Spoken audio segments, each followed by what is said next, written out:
일본은 지금 붕괴되고 있습니다. 독도는 일본 땅이다. 이 말 한마디에 중국은 외교, 경제, 군사 모든 분야에서 일본을 정조준했고, 일본은 단 72시간 만에 관광, 수산, 수출, 항공까지 줄줄이 붕괴하기 시작했습니다. 그런데 그보다 더 큰 충격은 따로 있었습니다.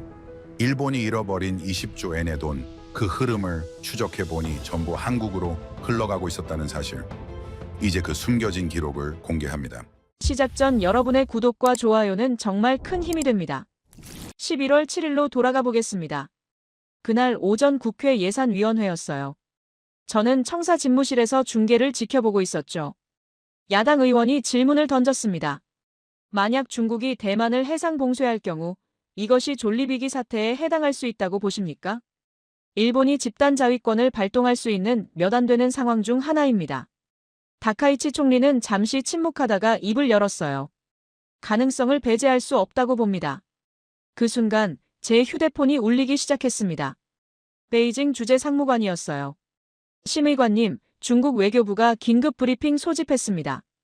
분위기가 심상치 않아요. 저는 알고 있었습니다. 이 발언이 어떤 의미인지를요. 대만 문제는 중국에게 단순한 외교 이슈가 아니에요. 핵심 이익, 그들의 표현으로는 핵심 중의 핵심이죠. 1972년 국교 정상화 이후 역대 일본 총리들이 조심스럽게 회피해온 바로 그 지뢰를 다카이치 총리가 밟아버린 겁니다. 하지만 솔직히 말씀드리면 처음엔 큰 문제가 될 거라고 생각하지 않았어요. 정치인들의 발언은 늘 있어왔고 외교 채널을 통해 정리되곤 했거든요. 11월 9일 제 판단이 완전히 틀렸다는 걸 깨달았습니다. 오사카 중국 총영사 쇠젠이 소셜미디어에 글을 올렸어요. 그 더러운 목을 한순간 주저함도 없이 베어버릴 수밖에 없다. 저는 모니터를 보며 눈을 의심했습니다. 30년 관료 생활에서 한 번도 본 적 없는 표현이었어요. 외교관이, 그것도 총영사가 한 나라의 수상에게 이런 표현을 쓴다고요? 제 옆에 있던 중국 담당 과장이 창백한 얼굴로 말했습니다. 이건 외교 규범을 완전히 벗어난 겁니다. 19세기라면 전쟁 선포에 가까운 발언이에요. 우리는 즉각 외교부에 항해 요청을 올렸습니다. 하지만 중국 정부의 반응은 우리를 더 당황하게 만들었어요. 사과는커녕 오히려 일본의 책임을 더 강조했습니다. 부적절한 표현이긴 하지만 일본의 발언이 먼저였다. 이게 그들의 공식 입장이었어요. 상황은 더 악화됐습니다. 중국 인민해방군 남부전구가 공식 계정에 영상을 올렸어요. 전투기 편대가 해상 목표물을 향해 미사일을 발사하는 장면이었습니다. 무장한 군인이 카메라를 똑바로 보며 말했어요. 오늘 밤 전투가 시작되면 언제나 준비돼 있다. 그리고 이어서 말했죠. 명령만 내려지면 가슴 가득 뜨거운 피로 전장으로 달려갈 것이다. 저는 국방성 담당자에게 전화를 걸었습니다. 이거 어느 정도로 봐야 합니까? 심각합니다. 명백히 일본을 겨냥한 메시지예요. 남부전구는 대만 남부와 동중국해를 관할하는 부대거든요. 그 영상에는 또 다른 장면도 있었어요. 군인이 랩을 하는 장면이었습니다. 적들아, 건방 떨지 마라. 혹독한 훈련과 정밀 비행으로 단련된 실력인데 너희가 여기서 함부로 날뛰게 두겠느냐. 마지막 가사가 특히 인상적이었어요. 좋게 말할 때 듣지 않으면 벌주를 마시게 될 것이다. 순순히 손을 들고 항복하는 게 좋을 것이다. 중국 문화관광부 공식 발표가 나왔습니다. 중국 국민 여러분, 일본 여행을 자제해 주시기 바랍니다. 제 책상 위로 보고서들이 쏟아지기 시작했어요. 중국 주요 여행사들이 일본 상품 판매를 중단했다는 보고가 들어왔습니다. 항공사들은 위약금 없이 일본행 티켓을 전면 취소해주고 있었어요. 심의관님, 숫자가 나왔습니다. 수석 분석관이 보고서를 내밀었어요. 어제 하루만 항공권 취소가 전체 예약의 82%였습니다. 그리고 관광청에서 추산을 냈는데요. 중국 관광객이 완전히 끊기면 우리가 잃게 될 돈이 연간 약 20조 엔이라고 합니다. 우리 돈으로 약 180조 원이에요. 2023년 기준으로 중국인 관광객이 242만 명 왔었죠. 한 사람당 평균 24만 엔 정도를 쓰고 갔어요. 긴자는 어떻습니까? 지난주에 비해 중국인 매출이 73% 빠졌습니다. 백화점들이 비상이에요. 오사카는 도톤보리 쪽 중국어 간판 가게들에서 폐업 문의가 쏟아지고 있다고 합니다. 그런데 이게 끝이 아니었어요. 중국은 2년 만에 재개했던 일본산 수산물 수입을 다시 금지했습니다. 저는 지난 6개월을 떠올렸습니다. 후쿠시마 오염수 방류 이후 중단됐던 수산물 수출. 그걸 재개하기 위해 제가 몇 번이나 베이징을 오갔는지 모릅니다. 과학 데이터를 준비하고 국제원자력기구 보고서를 번역하고 중국 측 전문가들과 수십 번 회의를 했어요. 중국 측 담당자와는 밤새 술을 마시기도 했죠. 서로 이해하려고 노력했어요. 그렇게 겨우 따낸 합의가 보름 만에 휴지 조각이 됐습니다. 중국 외교부 대변인이 발표를 했어요. 일본 총리의 잘못된 언론이 중국 민중의 강렬한 반감을 불러일으켰다. 현 상황에서 일본 수산물이 중국에 수출되더라도 시장이 없을 것이다. 시장이 없다고요. 그들은 이제 정부 조치도 아니고 민심을 핑계로 들기 시작했습니다. 외무성이 급히 특사를 파견했어요. 마사키 대양주 국장이 베이징으로 날아갔죠. 저는 그날 밤 마사키 국장과 통화했습니다. 어떻습니까? 전화 너머로 한숨 소리가 들렸어요. 심의관님, 이건 단순한 외교 갈등이 아닙니다. 무슨 일이 있었습니까? 회담장에 들어가는데요. 중국 측 유진승 국장이 주머니에 손을 넣은 채로 저를 맞이했어요. 주머니에 손을요? 네, 그것도 인민복을 입고 있었습니다. 웃지도 않고 악수도 하지 않았어요. 그 자세로 30분간 일방적으로 우리 입장을 들었습니다. 저는 말을 잃었습니다.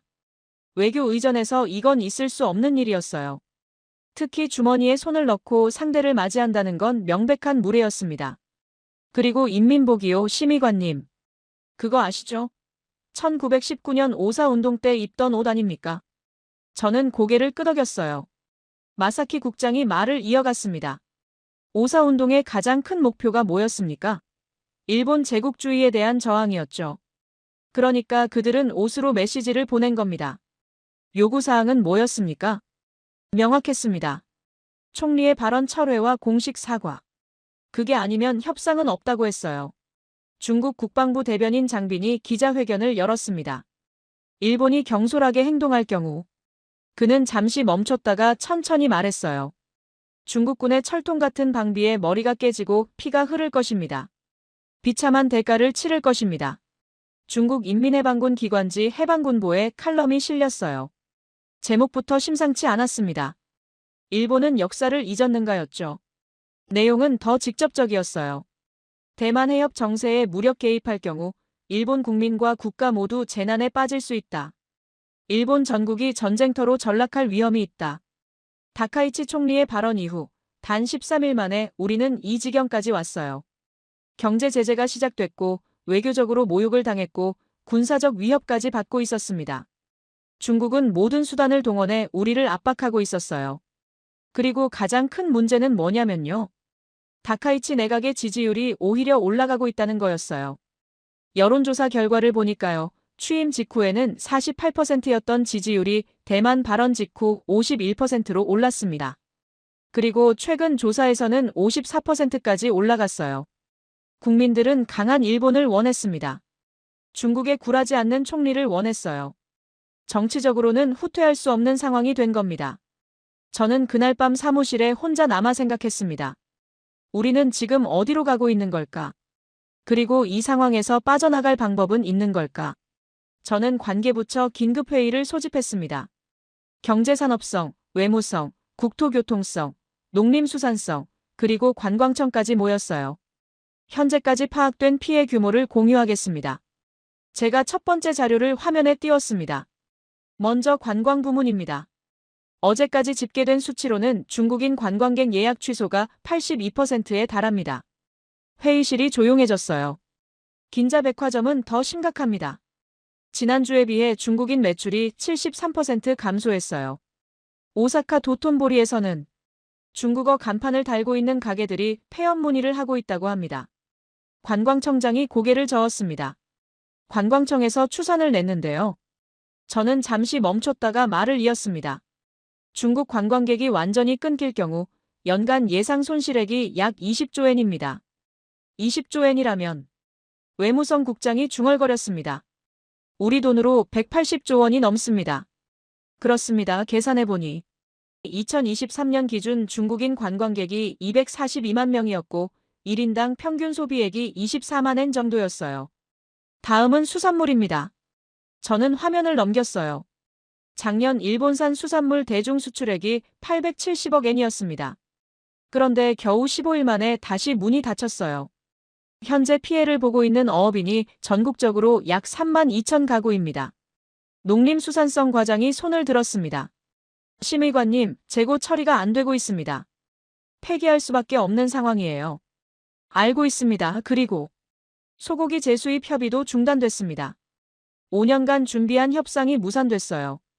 예상 수출 규모가 연간 500억 엔 정도였는데 어업인들 시위가 예정돼 있습니다. 농림수산성 과장이 말했어요. 이번 주 금요일 국회 앞에서요. 알고 있습니다. 항공 부문도 심각합니다. 현재 한일 노선이 주당 최대 600편 운항되고 있는데 이게 200편까지 줄어들 것으로 보입니다. 항공사들이 긴급 감편을 검토하고 있어요. 관련 산업은요? 국토교통성 차관이 물었습니다. 케이터링 업체, 면세점, 공항 상권 연쇄 타격이 예상됩니다. 그리고 저는 마지막 자료를 보여줬어요. 가장 걱정되는 건 이겁니다. 히토류입니다. 회의실 분위기가 더 무거워졌어요. 2010년 센카쿠 사태 때를 기억하실 겁니다. 그때 중국이 히토류 수출을 중단했었죠. 우리 첨단 산업이 3개월간 마비됐습니다. 그런데 지금도 중국 의존도가 58%예요. 이번에도 히토류 카드를 꺼낼 가능성이 있습니까? 차관이 긴장된 목소리로 물었습니다. 가능성을 배제할 수 없습니다. 저는 솔직하게 답했어요. 2010년과 상황이 다릅니다. 그때는 어선 충돌 사건이었어요. 지금은 일본 총리가 직접 대만 문제를 언급했습니다. 중국 입장에서는 훨씬 더 심각한 도발로 받아들일 겁니다. 회의실에 무거운 침묵이 흘렀습니다. 그럼 어떻게 해야 합니까? 관광청장이 물었어요. 총리에게 발언 철회를 건의해야 하는 거 아닙니까? 저는 잠시 망설였습니다. 그게 쉽지 않습니다. 저는 다른 자료를 화면에 띄웠어요. 다카이치 내각 지지율 추이를 보십시오. 취임 직후 48%였던 지지율이 대만 발언 직후 51%로 올랐습니다. 그리고 최근 조사에서는 54%까지 올라갔어요. 지지율이 오르고 있다는 말입니까? 외무성 국장이 놀란 표정으로 물었습니다. 그렇습니다. 국민들은 중국에 굴하지 않는 강한 일본을 원하고 있어요. 이 상황에서 발언을 철회하면 정치적으로 큰 타격을 받을 겁니다. 그럼 경제는 어떻게 됩니까? 농림수산성 과장이 답답한 목소리로 물었습니다. 어업인들에게 뭐라고 설명해야 합니까? 정치 때문에 생계를 포기하라고. 저는 대답할 수 없었어요. 그때 제 휴대폰이 진동했습니다. 수석 분석관이 보낸 긴급 메시지였어요. 심의관님, 중요한 보고 있습니다. 즉시 확인 필요. 잠시 실례하겠습니다. 저는 회의실을 나와 복도에서 전화를 받았습니다. 무슨 일입니까? 중국 여행 플랫폼 데이터를 분석했습니다. 분석관의 목소리가 긴장돼 있었어요. 중국인들의 해외여행 예약이 급증하고 있습니다. 일본행이 취소된 자리를 다른 나라가 메우고 있어요. 어느 나라입니까? 한국입니다. 저는 잠시 말을 잃었어요. 구체적으로 설명해 보세요. 중국 최대 여행 플랫폼 시트립 기준으로 해외여행 인기 순위 1위가 한국으로 바뀌었습니다. 이전에는 일본이 1위였는데 얼마나 증가했습니까? 11월 14일 이후 한국행 예약이 전주 대비 230% 증가했습니다. 항공권만이 아닙니다. 분석관이 계속 보고했습니다. 호텔 예약, 화장품 구매, 면세점 문의. 전방위로 한국 쪽으로 수요가 이동하고 있어요. 소셜미디어는 확인했습니까? 중국 웨이보에서 노제팬 해시태그가 트렌드 1위입니다. 그리고 차라리 한국이라는 게시물들이 급증하고 있어요. 저는 회의실로 돌아와 노트북을 열었습니다. 중국 소셜미디어를 직접 확인해봤어요. 게시물들이 끝없이 올라오고 있었습니다. 일본 여행 취소하고 서울 다녀왔는데 훨씬 좋더라. 음식도 맛있고 쇼핑도 편해. 한국이 답이다. 일본보다 가깝고 중국어 소통도 더 잘 돼. K-팝 굿즈 사러 명동 갔는데 대박. 일본 화장품보다 한국 화장품이 나아. 저는 데이터를 더 찾아봤습니다. 한국관광공사 자료가 눈에 들어왔어요. 중국인 방한이 전주 대비 198% 증가했더군요. 전년 동기 대비로는 156% 증가였습니다. 서울 주요 호텔 예약률도 확인했어요. 전주에는 68%였는데 지금은 92%까지 올라가 있었습니다. 그리고 한국 항공사들의 움직임도 포착됐어요. 대한항공이 중국 노선 증편을 검토하고 있었고 아시아나항공은 주요 도시 운항 확대를 발표했습니다. 저비용 항공사들은 프로모션을 강화하고 있었어요. 저는 화장품 업계 뉴스도 확인했습니다. 한국 화장품 대중 수출이 전주 대비 34% 증가했더군요. 면세점 중국인 매출은 41% 올랐고요. 명동 화장품 거리에 중국 관광객이 몰리고 있다는 기사도 있었습니다. 호텔 업계도 마찬가지였어요. 서울 주요 호텔들이 중국어 서비스를 강화하고 중국인 맞춤 패키지를 출시하고 있었습니다. 저는 천천히 뒤로 기대 앉았습니다. 20조엔 우리가 잃을 것으로 추산한 금액이었어요. 그런데 그 돈이 사라지는 게 아니라 고스란히 한국으로 넘어가고 있었던 겁니다. 회의실로 돌아왔을 때 관계자들이 저를 바라봤어요. 무슨 일입니까? 외무성 국장이 물었습니다. 저는 노트북을 프로젝터에 연결했습니다. 여러분, 이것 좀 보십시오. 한국 관련 데이터를 화면에 띄웠어요. 회의실이 다시 조용해졌습니다. 중국 관광객들이 한국으로 가고 있습니다. 우리가 잃은 20조엔이 증발하는 게 아닙니다. 이동하고 있어요, 한국으로. 얼마나 심각합니까? 관광청장이 물었습니다. 한국행 예약이 전주 대비 230% 증가했습니다. 중국 최대 여행 플랫폼에서 해외여행 인기 순위 1위가 한국으로 바뀌었어요. 한국은 지금 특수를 누리고 있다는 겁니까? 그렇습니다. 한국 항공사들이 중국 노선을 증편하고 있습니다. 호텔들이 중국어 서비스를 강화하고 있어요. 화장품 업계가 대중 수출을 확대하고 있고요. 저는 다음 자료를 보여줬습니다. 한국 화장품 대중 수출이 전주 대비 34% 증가했습니다. 면세점 중국인 매출은 41% 올랐어요. 우리가 중국과 싸우는 동안 한국이 조용히 시장을 가져가고 있다는 말입니까? 외무성 국장이 물었습니다. 그렇습니다. 그때 제 이메일에 또 다른 보고서가 도착했어요. 제목을 보는 순간 저는 상황이 생각보다 훨씬 복잡하다는 걸 깨달았습니다.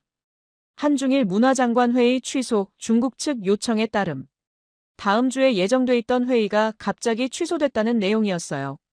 중국과 일본의 갈등이 한국까지 끌어들이고 있었습니다. 하지만 동시에 한국은 그 틈에서 이익을 취하고 있었어요. 저는 창밖을 바라봤습니다. 2010년 센카쿠 사태 때가 떠올랐어요. 그때도 비슷했습니다. 중일 갈등이 격화되고 경제가 타격을 받고 하지만 그때와 지금은 결정적으로 다른 점이 있었어요. 그때는 대안이 없었습니다. 지금은 있어요. 바로 옆에 한국이라는 대안이. 그리고 중국인들도 일본 기업들도 그 사실을 빠르게 깨닫고 있었습니다. 저는 그날 오후 한국 관련 자료를 더 수집하라고 지시했어요. 우리가 놓치고 있는 게 뭔지 알아야 했습니다. 그리고 가능하다면 그 방법을 배워야 했어요. 한국은 어떻게 중국과 일본, 양쪽 모두와 관계를 유지하고 있는 걸까요? 그 답을 찾아야 했습니다. 우리의 미래가 거기에 달려 있을지도 모르니까요. 저는 한국 전문가를 만나기로 했습니다. 야마모토 교수. 도쿄대 국제관계학과에서 30년간 한반도를 연구해온 학자였어요. 심의관님, 요즘 고민이 많으시겠습니다. 솔직히 말씀드리면 이해가 안 됩니다. 저는 노트북을 열어 자료를 보여줬어요. 한국은 지금 우리가 겪고 있는 상황에서 완전히 자유롭습니다. 아니, 오히려 이익을 보고 있어요. 어떻게 이게 가능합니까? 야마모토 교수는 잠시 생각하더니 입을 열었습니다. 심의관님, 한국이 사드 배치했을 때 기억하십니까? 2017년이었죠. 중국이 경제 보복을 했던. 맞습니다. 그때 한국이 당한 피해가 얼마였는지 아십니까? 교수가 자료를 꺼냈어요. 중국 관광객이 절반으로 줄었습니다. 한국 기업들의 중국 내 매출이 급감했어요. 롯데는 중국 내 매장 절반을 철수해야 했고 현대차 판매량은 반토막이 났죠. 지금은 다릅니다. 한국은 그때 교훈을 얻었어요. 야마모토 교수가 설명을 이어갔습니다. 한국은 사드 사태 이후 전략을 바꿨습니다. 중국 의존도를 낮추면서도 중국과의 관계를 완전히 끊지는 않았어요. 동시에 미국, 일본, 유럽 등 다른 시장을 적극적으로 개척했죠. 저는 고개를 끄덕였어요.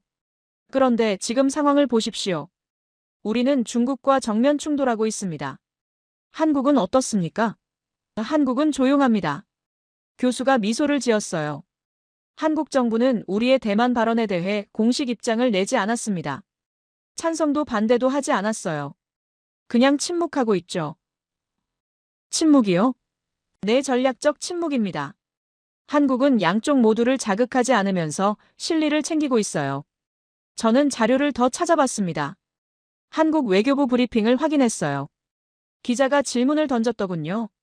일본 총리의 대만 발언에 대한 한국 정부 입장은 무엇입니까? 한국 외교부 대변인이 답했습니다. 우리는 영내 평화와 안정이 중요하다고 생각합니다. 관련국들의 대화를 통한 해결을 기대합니다. 이게 전부였어요.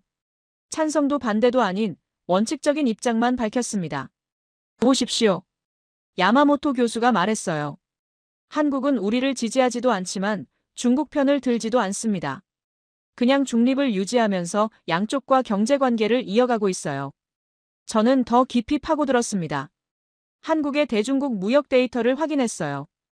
2023년 기준 한국의 대중국 수출은 1,240억 달러였습니다. 하지만 2017년 사드 사태 때는 1,420억 달러였어요. 감소했죠. 그런데 흥미로운 건 그 다음이었습니다. 같은 기간 한국의 대미국 수출은 970억 달러에서 1,150억 달러로 증가했어요. 대유럽 수출도 540억 달러에서 680억 달러로 늘었습니다. 시장을 다변화한 겁니다. 한국은 중국 의존도를 줄이면서 다른 시장을 키웠어요. 그래서 지금 중일 갈등이 터져도 한국은 타격을 덜 받는 겁니다. 저는 한국 기업들의 움직임도 확인했습니다. 삼성전자는 베트남과 인도에 대규모 투자를 했어요. 현대차는 미국과 유럽 공장을 확대했습니다. 한국 화장품 기업들은 동남아시아 시장을 공략했죠. 지금은 중국 관광객이 한국으로 몰리고 있지 않습니까? 이건 우연입니까? 우연이 아닙니다. 야마모토 교수가 단호하게 말했어요. 한국은 준비돼 있었어요. 중국인 관광객을 받을 인프라가 이미 갖춰져 있었죠. 서울 명동에는 중국어 간판이 즐비했어요. 면세점마다 중국어 안내 서비스가 있었고 중국 모바일 결제도 가능했습니다. 한국 호텔들은 중국 온라인 여행사와 제휴를 맺고 있었어요. 항공사들은 중국 주요 도시로 가는 노선을 이미 확보하고 있었죠. 우리와 다릅니다. 우리는 중국 관광객에게 의존했지만 준비는 안 돼 있었어요. 중국과 갈등이 생기면 대안이 없었죠. 맞습니다. 한국은 대안을 만들어뒀어요. 중국 관광객이 줄어도 일본 관광객이 있고 동남아 관광객이 있습니다. 하지만 우리는 2023년 한국을 방문한 외국인 관광객 중 중국인 비율은 23%였어요. 많긴 하지만 압도적이지는 않았습니다. 일본인이 18%, 미국인이 12%, 동남아가 25%였죠. 반면 일본은 어땠을까요? 2023년 일본을 방문한 외국인 관광객 중 중국인 비율은 42%였습니다. 압도적이었어요. 한국은 분산시켰지만 우리는 집중돼 있었던 겁니다. 그렇습니다. 그래서 지금 우리가 더 큰 타격을 받는 거예요. 그때 제 휴대폰이 울렸습니다. 수석 분석관이었어요. 심의관님, 한국 언론 보도 확인하셨습니까? 무슨 내용입니까? 한국 항공사들이 중국 노선을 대폭 증편한다고 발표했습니다. 대한항공이 베이징, 상하이 노선을 주 3회 늘린다고 해요. 그리고 한국 면세점들이 중국어 직원을 긴급 채용하고 있다고 합니다. 전화를 끊고 저는 야마모토 교수를 바라봤어요. 교수님, 한 가지 더 궁금한 게 있습니다. 말씀하십시오. 한국은 왜 우리처럼 강경하게 나가지 않습니까? 중국이나 일본에 대해 목소리를 높이지 않는 이유가 뭡니까? 야마모토 교수는 잠시 생각하더니 말했습니다. 한국의 지정학적 위치 때문입니다. 지정학적 위치요? 한국은 중국과 일본 사이에 있습니다. 그리고 북한이라는 위협도 있죠. 한국은 어느 한쪽과 완전히 적대할 수 없어요. 그래서 균형을 잡는 겁니다. 저는 고개를 끄덕였어요. 우리는 섬나라입니다. 지리적으로 중국과 떨어져 있죠. 그래서 강경하게 나갈 수 있다고 생각했어요. 하지만 경제는 연결돼 있었습니다. 야마모토 교수가 말을 이었어요. 지리적으로는 떨어져 있지만 경제적으로는 붙어 있었던 거죠. 그걸 우리가 간과했습니다. 저는 그날 오후 청사로 돌아와 보고서를 작성했습니다. 제목은 이랬어요. 한국의 균형 외교 전략 분석 및 시사점 보고서에 이렇게 썼습니다. 한국은 사드 사태 이후 경제 안보 전략을 근본적으로 재편했다. 첫째, 특정 국가에 대한 의존도를 낮췄다. 둘째, 시장 다변화를 통해 리스크를 분산시켰다. 셋째, 양자 갈등에서 전략적 중립을 유지하며 실리를 챙겼다. 그리고 마지막 문장을 추가했습니다. 우리에게 필요한 것은 정치적 구호가 아니라 경제적 현실에 기반한 전략이다. 저는 경제연구소에 의뢰한 심층 분석 보고서를 받았습니다. 제목은 중일 갈등의 경제적 파급 효과 및 한국 수혜 분석이었어요. 첫 장을 넘기는 순간 저는 우리가 얼마나 큰 실수를 하고 있는지 깨달았습니다. 보고서는 이렇게 시작했어요. 11월 7일부터 11월 20일까지 13일간 일본 경제가 입은 피해를 정량화하면 다음과 같다. 관광 부문 손실이 먼저 나왔습니다. 중국인 관광객 취소로 인한 직접 손실이 하루 평균 87억 엔이었어요. 13일이면 1131억 엔입니다. 연간으로 환산하면 약 3조 1755억 엔이었죠. 그런데 이게 직접 손실만이었어요. 간접 손실은 더 컸습니다. 호텔, 식당, 교통, 쇼핑 관광 관련 산업 전체를 포함하면 연간 손실이 약 8조 엔에 달했습니다. 저는 다음 페이지를 넘겼어요. 수산물 부문이었습니다. 작년 대중 수출액 870억 엔이 전액 손실이었어요. 하지만 더 큰 문제는 재고였습니다. 이미 잡아놓은 수산물을 처리할 곳이 없었거든요. 보고서에 따르면 전국 어항에 쌓여있는 수산물 재고 가치가 약 340억 엔이었습니다. 이걸 폐기하면 환경처리 비용까지 추가로 들어가요. 소고기는 더 심각했어요. 5년간 준비한 대중수출 협상이 무산되면서 예상 손실이 연간 500억 엔이었습니다. 여기에 이미 투입된 사육시설 투자비 1200억 엔도 회수가 불가능했어요. 관광 8조 엔, 수산물 1210억 엔, 소고기 1700억 엔. 합계가 약 8조 2910억 엔이었습니다. 그런데 보고서는 여기서 끝나지 않았어요. 다음 장에는 한국의 수혜 규모가 나와 있었습니다. 같은 기간 한국이 얻은 경제적 이익을 추산하면 다음과 같다. 관광 부문부터 봤어요. 중국인 한국 방문이 전주 대비 198% 증가했습니다. 숫자로 환산하면 하루 평균 약 1만 2천 명이 추가로 한국을 방문한 거예요. 1인당 평균 소비액을 150만 원으로 잡으면 하루 180억 원입니다. 연간으로는 약 6조 5,700억 원이었어요. 우리 돈으로 환산하면 약 7,230억 엔입니다. 항공 부문도 확인했습니다. 한국 항공사들이 중국 노선 증편으로 얻을 예상 수익이 연간 약 3,400억 원이었어요. 호텔 부문은 어땠을까요? 서울 주요 호텔들의 객실 가동률이 68%에서 92%로 올랐습니다. 24%포인트 증가해요. 이걸 수익으로 환산하면 연간 약 8,900억 원이었습니다. 화장품 부문이 더 흥미로웠어요. 대중 수출이 전주 대비 34% 증가했는데 이게 지속되면 연간 추가 수출액이 약 2조 3천억 원이었습니다. 관광 6조 5,700억 원, 항공 3,400억 원, 호텔 8,900억 원, 화장품 2조 3천억 원. 합계가 약 10조 1천억 원이었습니다. 우리 돈으로 환산하면 약 1조 1,100억 엔이에요. 우리가 잃은 8조 2,910억 엔 중 상당 부분이 한국으로 넘어가고 있었던 겁니다. 저는 다음 장을 넘겼어요. 산업별 상세 분석이라는 제목이 붙어 있었습니다.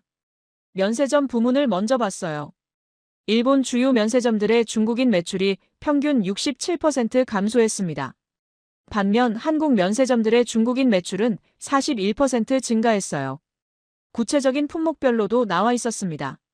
화장품은 73% 감소돼 54% 증가. 명품은 61% 감소돼 38% 증가. 전자제품은 58% 감소돼 29% 증가. 모든 품목에서 일본은 감소, 한국은 증가였습니다. 저는 다음 섹션으로 넘어갔어요. 장기 영향 분석이었습니다. 보고서는 이렇게 지적했습니다. 단기 손실보다 더 심각한 것은 시장 점유율의 영구적 이탈이다. 무슨 뜻일까요? 중국 관광객들이 한국을 경험하면서 한국에 대한 선호도가 높아지고 있다. 설문조사 결과 한국을 방문한 중국인의 87%가 재방문 의사를 밝혔다. 87% 높은 숫자였어요. 반면 일본을 방문했던 중국인의 재방문 의사는 79%였다. 중일 갈등 이후 이 수치는 62%로 떨어졌다. 저는 이해했습니다. 우리가 잃은 건 단순히 올해 관광 수입만이 아니었어요. 미래의 잠재 고객도 잃고 있었던 겁니다. 다음 페이지에는 더 충격적인 내용이 있었습니다. 브랜드 이미지 손상 분석 중국 소비자 대상 설문조사 결과였어요. 저는 계속 읽어내려갔습니다. 특히 20대와 30대 젊은 층에서 변화가 두드러졌다. 일본 제품 선호도가 78%에서 44%로 급락한 반면 한국 제품 선호도는 71%에서 86%로 상승했다. 젊은 층이었습니다. 미래의 소비 주력층이죠. 우리는 그들을 잃고 있었어요. 보고서 마지막 장에는 시나리오 분석이 나와 있었습니다. 그 돈의 상당 부분이 한국으로 넘어가고 있었습니다. 우리는 지금 정치적 자존심을 지키기 위해 경제를 희생하고 있었어요. 그리고 그 희생의 결과는 고스란히 한국의 이익으로 돌아가고 있었습니다. 저는 그날 밤 보고서를 들고 차관을 찾아갔습니다. 차관님, 이거 보셔야 합니다. 차관은 보고서를 받아들고 천천히 읽기 시작했어요. 10분 후 차관이 보고서를 내려놓았습니다. 이 보고서 총리실에 올려야 합니까? 저는 잠시 망설였습니다. 저도 모르겠습니다. 하지만 누군가는 알아야 한다고 생각합니다. 차관은 고개를 끄덕였어요. 알겠습니다. 내일 아침 국무회의에서 보고하겠습니다. 저는 청사를 나섰습니다. 밤 공기가 차가웠어요. 우리는 지금 어디로 가고 있는 걸까? 그리고 이 길의 끝에는 무엇이 기다리고 있을까? 국무회의가 소집됐습니다. 저는 차관을 따라 회의실에 들어갔어요. 경제산업성 차관이 보고를 맡았지만 실무 자료는 제가 준비했죠. 시작하겠습니다. 차관이 프로젝터를 켰어요. 현재까지 파악된 경제 피해 규모입니다. 첫 슬라이드가 떴습니다. 13일간 약 8조 엔의 손실이 발생했습니다. 연간으로 환산하면 약 99조 엔입니다. 회의실이 조용해졌습니다. 재무상이 손을 들었어요. 99조 엔이면 국내 총생산의 18%입니다. 확실합니까? 경제연구소의 심층 분석 결과입니다. 관광, 수산물, 소고기, 항공전 분야를 포함한 수치입니다. 다카이치 총리는 표정 변화가 없었어요. 계속하십시오. 차관이 다음 슬라이드를 넘겼습니다. 문제는 이 손실이 사라지는 게 아니라는 점입니다. 화면에 한국 데이터가 떴어요. 같은 기간 한국이 얻은 이익이 약 1조 1,100억 엔입니다. 우리 손실의 13%가 한국으로 이동하고 있습니다. 한국이 어부지리를 얻고 있다는 말입니까? 그렇게 볼 수 있습니다. 중국 관광객이 일본 대신 한국을 선택하고 있습니다. 중국 최대 여행 플랫폼에서 해외여행 인기 순위 1위가 한국으로 바뀌었습니다. 한국은 우리 입장을 지지하지도 않았는데 말입니까? 오히려 침묵하고 있습니다.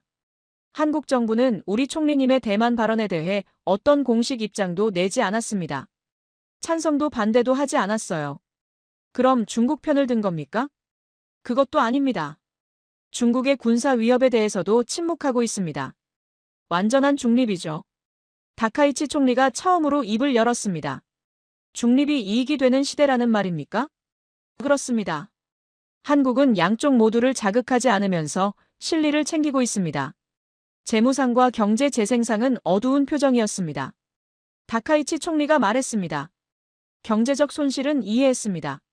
하지만 우리가 물러설 수 없는 이유도 있습니다. 대만 문제는 우리 안보와 직결됩니다. 대만 해협으로 우리 수출입 물량의 30%가 통과합니다. 중국이 대만을 무력으로 점령하면 일본 경제는 더 큰 타격을 받습니다. 방위상이 거들었습니다. 맞습니다. 지금 물러서면 중국은 더 강경해질 겁니다. 센카쿠도 오키나와도 위험해집니다. 하지만 99조엔은 너무 큽니다. 게다가 이게 1년치 추산이에요. 2년이면 198조엔입니다. 3년이면 297조엔이고요. 다카이치 총리가 저를 바라봤어요. 다나카 심의관. 예. 자니가 이 보고서를 작성했나? 예, 총리님. 자네 생각은 어떤가? 우리가 물러서야 한다고 보나? 저는 경제 전문가입니다. 정치적 판단은 제 영역이 아닙니다. 경제 전문가로서의 의견을 묻는 것이네. 경제적으로만 보면 현재 전략은 지속 가능하지 않습니다. 회의실이 조용해졌어요. 우리가 잃는 것보다 한국이 얻는 게 더 빠르게 증가하고 있습니다. 3개월만 지나면 격차는 더 벌어질 겁니다. 그럼 해법은 뭔가? 다카이치 총리가 물었습니다. 저는 준비한 자료를 꺼냈어요. 한국 모델을 연구해야 합니다. 한국 모델? 예, 한국은 2017년 사드 사태 때 중국의 경제 보복을 받았습니다. 하지만 지금은 중일 갈등 속에서 오히려 이익을 보고 있어요. 저는 자료를 펼쳤습니다. 한국이 한 일은 3가지입니다. 첫째, 중국 의존도를 낮췄습니다. 둘째, 시장을 다변화했습니다. 셋째, 양자 갈등에서 중립을 유지했습니다. 우리도 그렇게 하라는 말인가? 외무상이 물었어요. 모든 걸 따라하라는 게 아닙니다. 하지만 적어도 전략은 필요합니다. 지금처럼 정치적 구호만으로는 경제를 지킬 수 없습니다. 다카이치 총리는 한동안 생각하더니 말했습니다. 알겠네. 경제산업성에서 대안을 마련하게 2주 안에 보고하도록. 예, 총리님. 차관이 대답했어요. 회의가 끝나고 저는 차관과 함께 관저를 나섰습니다. 다나카 심의관, 2주 안에 대안을 만들 수 있겠나? 차관이 물었어요. 솔직히 모르겠습니다. 하지만 해야죠. 한국을 연구하자고 했는데 구체적으로 뭘 할 건가? 직접 가봐야 할 것 같습니다. 한국에? 예, 그들이 어떻게 중국과 관계를 관리하는지 직접 보고 배워야 합니다. 알겠네. 승인하지 필요한 사람 데리고 가게. 저는 그날 오후 한국행 항공편을 예약했습니다. 30년 관료 생활에서 처음으로 답을 찾기 위해 다른 나라로 가는 거였어요. 그것도 경쟁자인 한국으로. 저는 수석 분석관과 함께 서울에 도착했습니다. 공항부터 달랐어요. 중국어 안내방송이 일본어만큼 자주 나왔습니다. 면세점마다 중국어를 하는 직원이 있었어요. 중국 모바일 결제 표지판도 곳곳에 보였죠. 준비돼 있네요. 분석관이 중얼거렸습니다. 단순히 중국 관광객을 받는 게 아니라 그들을 위한 시스템을 만들어 놨어요. 저는 고개를 끄덕였어요. 우리 일본도 중국 관광객을 많이 받았지만 이 정도는 아니었습니다. 호텔에 짐을 풀고 저는 첫 번째 일정으로 향했습니다. 명동 서울의 대표적인 쇼핑 거리였어요. 오후 2시 거리는 사람들로 가득했습니다. 그런데 들리는 언어가 중국어가 절반이었어요. 여기 화장품 어때요? 한국 제품 진짜 좋아요. 이거 면세점보다 싸요. 지금 사세요. 가게마다 중국어로 호객하는 소리가 들렸습니다. 저는 한 화장품 가게에 들어갔어요. 실례합니다. 저 일본에서 온 연구자인데요. 잠깐 여쭤봐도 될까요? 주인은 30대 중반쯤 보이는 여성이었습니다. 네, 뭐가 궁금하세요? 요즘 중국 손님이 많이 늘었다고 들었는데요. 많이요? 엄청나게 늘었죠. 그녀가 웃으며 말했어요. 지난주만 해도 하루 매출의 70%가 중국 손님이에요. 전에는 40% 정도였는데. 왜 그렇게 늘었을까요? 일본이랑 싸우잖아요. 뉴스 안 보세요? 그녀가 태블릿을 꺼내 보여줬습니다. 중국 소셜미디어 화면이었어요. 여기 보세요. 중국 사람들이 노제팬 운동하고 있어요. 일본 가지 말자. 일본 제품 사지 말자. 그래서 다 한국으로 오는 거예요. 준비가 잘 돼 있으시네요. 중국어도 하시고. 당연하죠. 우리 사드 때 당했잖아요. 사드요? 2017년에 중국이 우리한테 경제 보복했었어요. 그때 장사 정말 안 됐어요. 그래서 배운 거죠. 중국한테만 의존하면 안 되겠다고. 그래서 일본 손님도 받고 동남아 손님도 받고 다양하게 준비했어요. 지금은 중국 손님이 70%라고 하셨는데 괜찮으세요? 지금은 일시적이에요. 몇 달 지나면 다시 분산될 거예요. 그때까지 벌 수 있을 때 버는 거죠. 저는 그녀의 말에서 한국인들의 현실감을 느꼈습니다. 감정이 아닌 실리로 움직이고 있었어요. 다음으로 저는 한국 화장품 회사를 방문했습니다. 한국 최대 화장품 기업이었죠. 경영전략실 이사님이 저를 맞이했어요. 일본에서 오셨다고요? 반갑습니다. 요즘 대중 수출이 많이 늘었다고 들었습니다. 네, 11월 들어서 34% 증가했어요. 이사님이 자료를 보여줬습니다. 중일 갈등 영향이 확실히 있어요. 중국 소비자들이 일본 제품 대신 한국 제품을 찾고 있습니다. 어떻게 대응하고 계십니까? 생산을 늘리고 있어요. 그리고 중국 온라인 플랫폼 입점도 확대하고 있고요. 중국과 갈등이 생기면 어떻게 하실 건가요? 제가 물었습니다. 우리는 이미 한 번 겪었어요. 2017년 사드 사태 때요. 그때 어떻게 하셨습니까? 버텼죠. 그리고 다른 시장을 찾았어요. 2017년 우리 매출에서 중국이 차지하는 비중이 38%였어요. 지금은 26%입니다. 줄었네요. 의도적으로 줄인 겁니다. 대신 미국, 유럽, 동남아 비중을 늘렸어요. 지금은 미국이 22%, 유럽이 18%, 동남아가 19%예요. 그럼 중국 의존도를 낮춘 건데 왜 지금 다시 중국 수출을 늘리십니까? 기회니까요. 이사님이 단호하게 말했어요. 지금은 중국 시장이 열려 있어요. 일본 제품이 빠진 자리를 우리가 채우는 거죠. 하지만 언제든 상황이 바뀔 수 있다는 걸 알고 있어요. 대비책이 있으십니까? 항상 있습니다. 만약 중국이 다시 문을 닫으면 우리는 미국과 유럽으로 돌립니다. 생산 라인도 중국에만 있지 않아요. 한국, 베트남, 인도네시아에 분산돼 있습니다. 저는 감탄했습니다. 이게 한국 기업들의 전략이었어요. 기회는 잡되 의존하지는 않는다. 저녁에 저는 한국경제연구원 연구위원을 만났습니다. 김 박사님 한중 경제관계 전문가였어요. 한국이 중일 갈등에서 이익을 보고 있다는 분석이 맞습니까? 단기적으로는 맞습니다. 하지만 우리도 조심스럽습니다. 중국과 일본 모두 우리의 중요한 경제 파트너니까요. 그럼 어떻게 균형을 잡으십니까? 원칙이 있어요. 정치와 경제를 분리하는 겁니다. 분리요? 네, 정치적으로는 우리 입장이 있어요. 하지만 그걸 경제에 직접 연결하지 않습니다. 김 박사님이 설명을 이었습니다. 예를 들어 일본 총리의 대만 발언, 우리 정부는 공식 입장을 내지 않았어요. 왜냐하면 그건 중국과 일본의 문제니까요. 우리가 끼어들 이유가 없죠. 하지만 경제적으로는 이익을 보고 있지 않습니까? 그건 시장의 선택입니다. 중국 소비자들이 일본 대신 한국을 선택한 거예요. 우리 정부가 유도한 게 아닙니다. 교묘하네요. 교묘하다기보다는 현실적이라고 봅니다. 김 박사님이 웃으며 말했어요. 우리는 작은 나라예요. 중국과 일본 사이에 끼어 있죠. 북한이라는 위협도 있고요. 우리는 선택할 수 없어요. 양쪽 모두와 잘 지내야 살아남습니다. 그게 쉽습니까? 쉽지 않죠. 매일 줄타기입니다. 그는 진지하게 말했어요. 하지만 우리는 이 줄타기를 70년 넘게 해왔어요. 한국전쟁 이후부터요. 미국과 중국 사이, 일본과 북한 사이 계속 균형을 잡아왔습니다. 일본은 그럴 필요가 없었죠.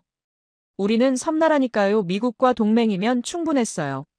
그게 일본의 강점이자 약점입니다. 김 박사님이 지적했어요. 강점은 명확한 선택이 가능하다는 거죠. 약점은 유연성이 떨어진다는 겁니다.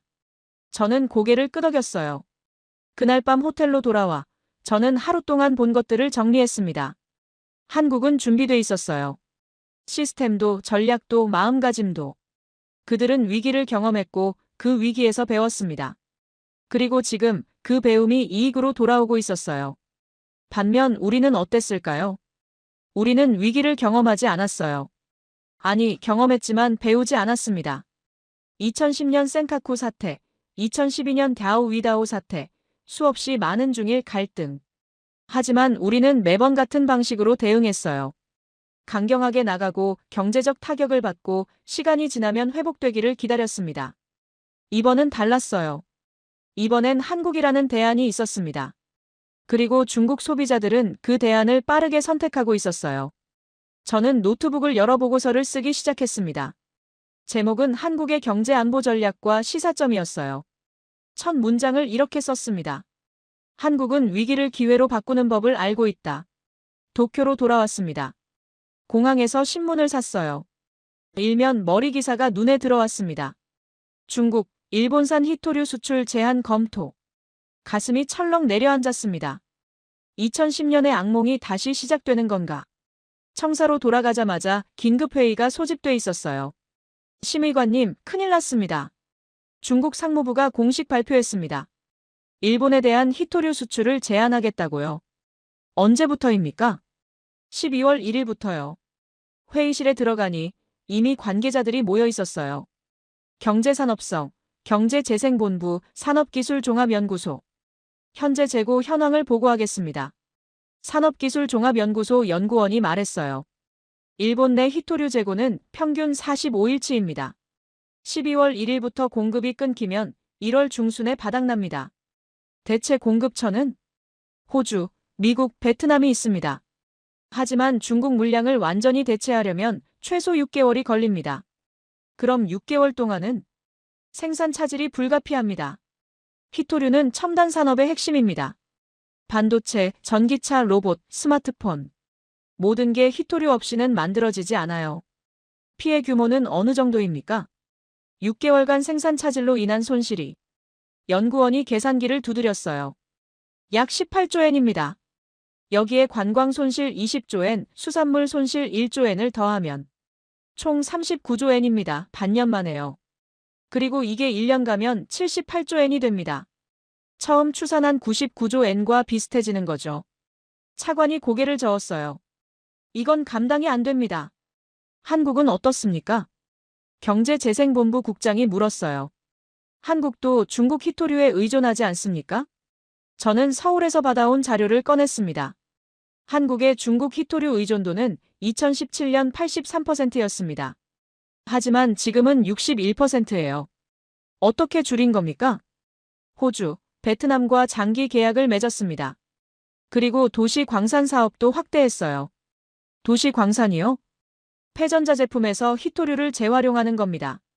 한국은 연간 약 2,400톤을 재활용하고 있어요. 우리는 800톤입니다. 또 한국입니까? 그들은 준비했습니다. 우리는 안 했고요. 제가 솔직하게 말했어요. 그날 저녁 저는 야마모토 교수에게 전화를 걸었습니다. 교수님, 히토류 문제 들으셨죠? 들었습니다. 이제 중국이 본격적으로 압박을 시작한 거죠. 우리가 버틸 수 있을까요? 경제적으로는 어렵습니다. 하지만 정치적으로는 다카이치 총리는 물러서지 않을 겁니다. 지지율이 올라가고 있으니까요. 그럼 결국 경제가 희생됩니다. 제 예상은 맞아떨어졌습니다. 다카이치 총리가 기자회견을 열었어요. 중국의 히토류 수출 제한은 유감입니다.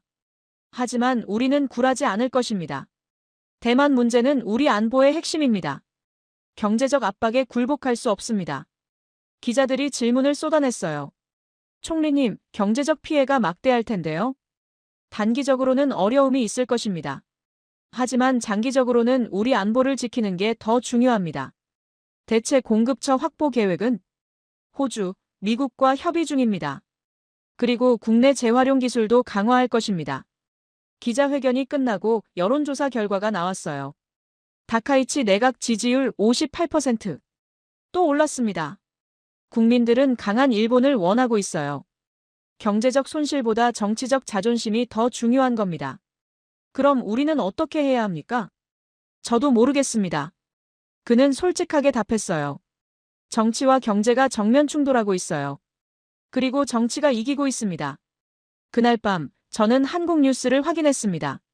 한국 기업들이 일본 기업들과 접촉하고 있다는 보도가 나왔어요. 히토류 재활용 기술 이전 논의. 한일 기업, 대체 공급망 구축 협력. 삼성, 도쿄 소재 기업과 합작 검토. 한국 기업들은 움직이고 있었습니다. 정부는 침묵하지만 기업들은 기회를 찾고 있었어요. 저는 문득 깨달았습니다. 한국과 일본의 차이가 뭔지 일본은 정부가 주도합니다. 정치가 경제를 이끌어요. 한국은 기업이 먼저 움직입니다. 경제가 정치보다 빨라요. 그래서 한국은 정부가 침묵해도 기업들이 알아서 길을 찾는 겁니다. 저는 최종 보고서를 제출했습니다. 중일 갈등의 경제적 영향 및 대응 방안. 결론은 명확했어요. 현재 전략은 지속 가능하지 않다. 경제적 손실이 정치적 이익을 압도하고 있다. 대안이 필요하다. 하지만 저는 알고 있었습니다. 이 보고서가 받아들여지지 않을 거라는 걸. 정치는 이미 선택했어요. 강경 노선을. 그리고 국민들도 그걸 지지하고 있었습니다. 우리는 이미 돌아올 수 없는 강을 건넜습니다. 이제 남은 건 끝까지 가는 것뿐이에요. 그 끝에 무엇이 기다리고 있는지 아무도 모르지만 히토류 수출 제한이 시행됐습니다. 제 책상 위로 긴급 보고서들이 쌓이기 시작했어요. 도요타, 소니, 파나소닉, 주요 기업들이 생산 차질을 보고하고 있었습니다. 심의관님, 도요타에서 연락 왔습니다. 여보세요. 다나카 심의관님, 저는 도요타 구매본부장입니다. 무슨 일이십니까? 히토류 재고가 생각보다 빨리 떨어지고 있습니다. 12월 말이면 일부 생산 라인을 멈춰야 할 것 같습니다. 호주나 미국 물량은요? 확보 중입니다만 물량이 부족합니다. 그리고 한국 기업들이 접촉해 왔습니다. 한국이요? 내 재활용 히토류를 공급하겠다고 합니다. 가격도 중국보다 저렴해요. 저는 놀랐습니다. 받으실 겁니까? 받아야죠. 생산을 멈출 수는 없으니까요. 전화를 끊고 저는 한국 뉴스를 확인했습니다. 예상대로였어요. 한국 재활용 기업, 일본 수출 급증, 도시 광산 기업, 주가 급등, 일본 기업들, 한국 히토류 러브콜. 한국은 또다시 기회를 잡고 있었습니다. 우리가 중국과 싸우는 동안 한국이 그 빈자리를 채우고 있었어요. 저는 야마모토 교수를 다시 만났습니다. 교수님, 이해가 안 됩니다. 우리는 왜 한국처럼 할 수 없습니까? 왜 우리는 항상 정면 충돌을 선택합니까? 일본과 한국의 역사가 다르기 때문입니다. 역사요? 일본은 메이지 유신 이후 단 한 번도 진 적이 없었어요. 1945년까지는요. 우리는 승리의 역사에 익숙합니다. 하지만 우리는 2차 대전에서 졌잖습니까? 맞습니다. 하지만 그 이후는 어땠습니까? 경제대국이 됐죠. 우리는 다시 일어났어요. 교수가 설명을 이었습니다. 그래서 일본인들은 믿습니다. 지금 어려워도 결국 우리가 이긴다고. 강경하게 나가면 상대방이 물러선다고. 한국은 다릅니까? 완전히 다릅니다. 한국은 패배의 역사를 알고 있어요. 일본 식민지, 한국 전쟁, 수없이 많은 위기들. 그들은 강경하게 나갔다가 무너지는 게 뭔지 압니다. 그래서 유연하게 대응하는 거군요. 맞습니다. 한국인들은 생존이 우선이에요. 자존심은 그 다음입니다. 저는 고개를 끄덕였어요. 그럼 우리는 어떻게 해야 합니까? 글쎄요. 교수가 한숨을 쉬었습니다. 우리가 한국처럼 되려면 아마 큰 위기를 한번 겪어야 할 겁니다. 지금보다 훨씬 큰. 다카이치 총리의 대만 발언 이후 저는 그동안의 데이터를 정리했어요. 경제 손실 약 12조 엔. 한국 이익 약 1조 8천억 엔. 숫자는 명확했습니다. 경제적으로는 지고 있지만 정치적으로는 이기고 있었어요. 그날 오후 저는 한 통의 이메일을 받았습니다. 다나카 심의관님, 서울에서 만나 뵙게 돼 영광이었습니다. 혹시 관심 있으시면 우리 도시 광산시설을 견학하실 수 있습니다. 일본 기업들도 많이 방문하고 있습니다. 저는 이메일을 읽으며 씁쓸하게 웃었습니다. 한국 기업이 일본 관료에게 시설 견학을 제안하다니. 예전 같으면 상상도 못할 일이었어요. 하지만 지금은 현실이었습니다. 저는 마지막 보고서를 작성했습니다. 총리실에 제출할 최종 보고서였어요. 서론에 이렇게 썼어요. 2024년 11월 일본은 정치적 승리와 경제적 패배를 동시에 경험했다. 반면 한국은 정치적 중립과 경제적 승리를 동시에 달성했다. 본론에는 구체적인 숫자들을 넣었습니다. 관광, 수산물, 히토류, 모든 분야의 데이터. 그리고 한국이 얼마나 치밀하게 준비해왔는지. 결론은 이렇게 마무리했어요. 우리는 선택의 기로에 서 있다. 계속 현재 노선을 고수할 것인가, 아니면 전략을 수정할 것인가. 선택은 정치의 몫이다. 하지만 그 결과는 경제가 감당해야 한다. 하지만 그 밑에서 균열이 생기고 있었습니다. 천천히, 그러나 확실하게. 그날 밤, 저는 개인 노트에 이렇게 적었습니다. 한국은 위기를 기회로 바꾸는 법을 알고 있다. 그들은 감정이 아닌 전략으로 움직인다. 정치가 아닌 경제로 판단한다. 그래서 그들은 살아남는다. 반면 우리는 자존심을 지키기 위해 경제를 희생한다. 정치적 승리를 위해 미래를 저당 잡힌다. 이게 과연 옳은 선택일까? 나는 경제관료다. 30년간 일본 경제를 지켜왔다. 하지만 지금 나는 무엇을 지키고 있는가? 경제인가, 자존심인가? 한 가지는 확실하다. 숫자는 거짓말을 하지 않는다. 그리고 지금 숫자는 우리에게 불리하다. 노트를 덮고 저는 한국 뉴스를 마지막으로 확인했습니다. 한국 11월 무역수지 흑자 120억 달러. 중국 관광객 유치 1위 국가로 등극.